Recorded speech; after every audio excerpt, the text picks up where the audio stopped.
Dungeons & Dragons is a franchise old as time. It's seen most prominently in its tabletop format, which has risen to popularity even more so in recent years. A previously considered nerdy hobby for basement dwellers is now played by some of our childhood heroes, mine of course being Henry Cavill. I thought you'd have fangs or horns or something.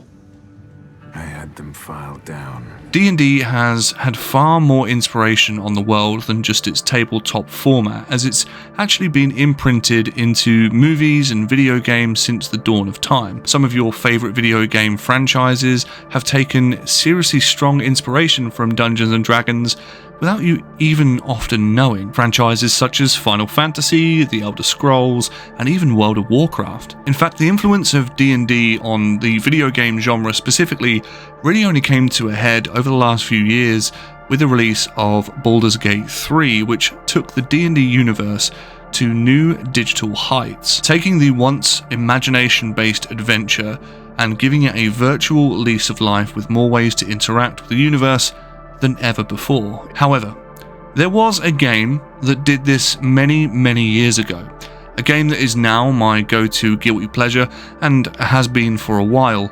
Of course, by the title of this video, I am referring to Dungeons & Dragons Online. Now, as of the recording of this video, I have well in excess of 100 hours in DDO, and I just wanted to give some feedback from someone who has not played the game I would consider a great deal, but definitely more than the initial reviews that you tend to get on this sort of topic on YouTube. For this sort of video, I would like to go into the background of DDO, the kind of gameplay aspects, class fantasy, and just generally things that I enjoy, because there is a lot to really enjoy and uncover below the surface of this game. If you enjoy this sort of video, please do consider leaving a like rating and subscribing for more just like this. So, DDO then, it's a game that I experienced last year whilst playing Lotro, which is another gem currently developed by Standing Stone Games. Now, Dungeons & Dragons Online can only be described as quite possibly the best experience I've ever had in an MMO, and what could I possibly mean by this? Well, the game is old as boots, the UI looks like it was made by the Blind Mice, and the servers actually perform like a donkey with one leg, but deep down, at its very core, DDO is an experience that will truly leave a mark on you forever. If you're searching for a game that tickles elements of high and low fantasy, then DDO is absolutely the game for you. Look no further. From the questing, world building, all the way to the character building and variations, there is just something for everyone. The game is of course heavily influenced by the pen and paper version of D&D, and to my knowledge it actually takes a lot of its components and mechanical gameplay from the 3.5 to 4.0 rule set, which is often known to be the most popular among fans. Now, the world of DDO is not set in a stereotypical open landscape like many other MMOs, and this I really like. It instead opts for a more instance-based experience. Now, whilst instancing will sacrifice some of the open world exploration and freedom, what it does allow for is some of the best and most meaningful questing and level design I have ever seen in an MMO. At last I am free! It's not over yet. Many MMOs fall into the trap of creating vast expanses to explore with very little to no reward for actually doing so. I like to compare them to Pringle tins that we have here in the UK. They look pretty big and full from the outside, but once you open the lid, there is just a lot of empty space. Every time you enter a part or region of the world in DDO, it's bursting with life, discovery, cultural themes, racial differences, history, and more. Whether you're entering the peaks of Giant Hold or just taking a stroll into the market, everything feels alive. Your imagination does not need much help when taking in the world around you, but with the addition of the Dungeon Master giving you subtle lines of moment-by-moment explanations, it's hard not to get sucked in. Your vision becomes blurry for a moment.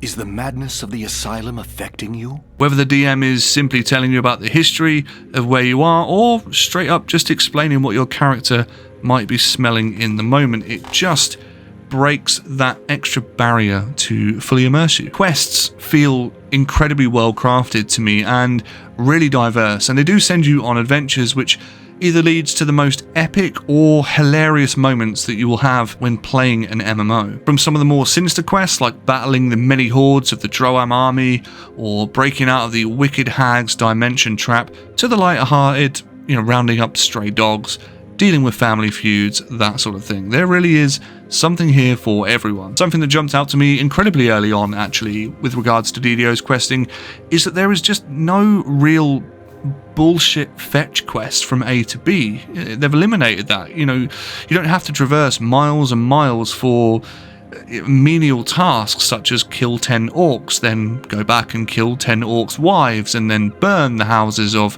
10 orcs' wives, and then rent them out again. You get the point, okay? You understand where I'm coming from. Every time you enter an instance portal in DDO, there is a structured agenda and often a story to be told with it. There are many things I love about DDO, but one of the highlights for me has to be the classes within the game.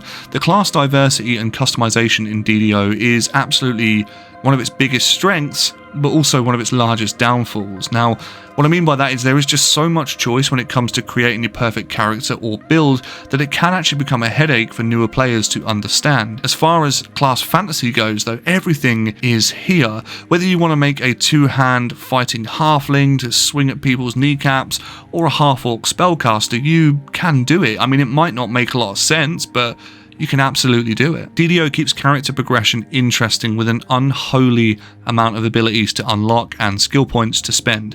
Not to mention the thrill of hitting a milestone level and being able to unlock a new feat which will drastically change the performance and feel of your character. With each upgrade, you instantly feel more powerful. You can really see the impact behind the upgrades you're making to your character. For example, when I first started really getting into my Tiefling Warlock, I noticed the drastic changes to my gameplay that my Eldritch Blast forms were making. Initially, you start out with a single target kind of base attack, which quickly can be changed into a chain lightning effect or a huge area of effect blasts that makes taking on groups of enemies an absolute breeze. Once you progress your character enough, you're actually given the opportunity to reincarnate your character, which increases your available stat points to use on your build, but also resets you back to level 1.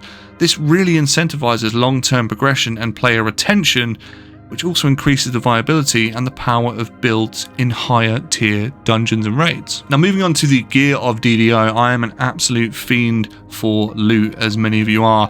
As with any class-based MMO, gear does weigh heavily in, everything really on how your class performs, but more importantly, that feeling of getting a new piece of gear is single-handedly responsible for handing out massive amounts of dopamine when you get your first named item drop, and DDO is no different. DDO also has the benefit of having an absurd amount of items at its disposal, but it also has the burden of having an absurd amount of items. Seriously, there are so many different variants of items with different stats, some of which have different interactions with certain enemies, some can only be used by certain characters with a holy or unholy standing. It's kind of crazy. The gear in DDO, though, does really feel like it makes a difference to not just your stats, but also the way you play too. For example, early on, you'll get a set of blue boots that will act as a clickable skill, which boosts your run speed, allowing you to traverse landscape faster. Later on in the game, you'll find gear that gives you passive buffs to your dodge skills,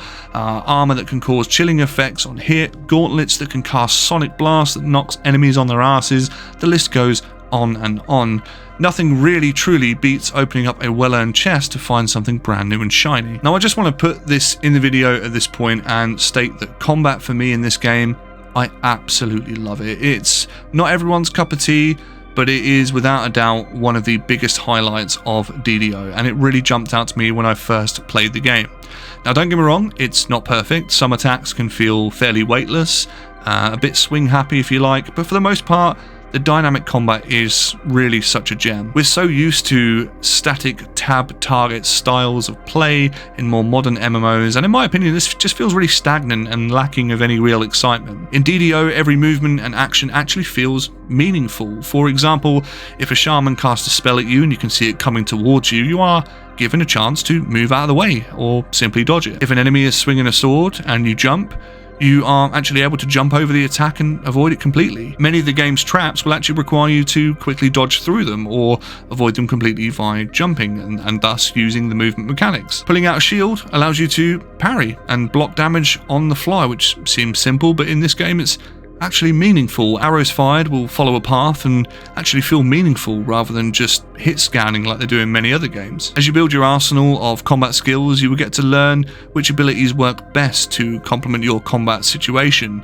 For example, if you're a barbarian and you're surrounded by enemies, then a well-placed trip can easily turn the tides to save you getting pummeled. On my warlock, for example, one of my favourite spells is a Wail of the Banshee, which can straight up delete enemies if they fail to make a saving roll, which can really help turn the tides of battle when needed. Now, I was personally overwhelmed with the sheer amount of abilities available to me when I was watching videos or other streamers or YouTube creators watching their gameplay, and I was actually dubious about how I would get on, but honestly, you soon become accustomed to the kit that's available to you and how to use it to best suit you in certain situations. Now, I tend to play solo a lot, so having a few CC abilities like being able to banish single targets, create slippery surfaces, and casting black tentacles that the enemies need to wade through, it really adds a satisfying element to dealing with tough engagements. Now, we spoke about questing really early on, but with regards to the questing content in the game, no MMO is truly complete without raids and harder group content, and to really put into practice what we've discussed about DDO as a whole altogether, I'm happy to say that some of the content in the game, especially the harder content, many of the raids which I've not actually done yet, it's all here. It really, there are so many layers to this game, it's actually insane. Now, if group content really isn't your thing, you can also go back to some of the content that you've run beforehand, the previous quests, and run them on a higher difficulty. Most notably, if you're within the level range, you can run these on Reaper, which introduces different enemies, harder rewards, and actually these Reaper spirits that can attack you and add a real challenge to the game as well. One thing that I really want to do more in DDO when moving forward is really focus on group-based content, because I find myself, I do play this game solo a lot, but I really do feel like the composition of classes that are available to you in this game, there are so many moments where I'm playing solo that I do sit back and think, wow, how cool would this be to run this particular mission or this particular dungeon, raid, whatever you're doing, with a party of 4, 5, 6 people, all dedicated to different roles, disabling traps, discovering hidden areas, healing, debuffing, rebuffing, tanking. It's something that I really just want to experience at least once. All in all, I am happy to say that after 100 hours of playing this game, I am still thoroughly enjoying it. I don't actually get enough time to cover it on this channel. I do think it's a game that's just been lost to time. Yes, it's a bit rough around the edges, the graphics are a little bit shit, but actual playing experience, there is nothing quite like DDO out on the market right now, and I really do feel like it needs, it's not going to get a massive amount of press obviously, but I do think it needs a bit more attention and a bit more praise for what it actually brings to the space. If some of you guys watching this, you guys and girls, if you've enjoyed DDO for a long time, or if you're just jumping into the game now, do let me know down below. What do you like? What do you not like? Is it going in the right direction with SSG? You know, what do you want changing? What do you enjoy? And ultimately, what do you not want changing? Let me know. All in all though, thank you so much for watching this video. I just kind of wanted to share my thoughts on DDO, where I'm at, and kind of my thoughts and feelings after 100 hours ultimately of playing this game. That's all from me. Take care.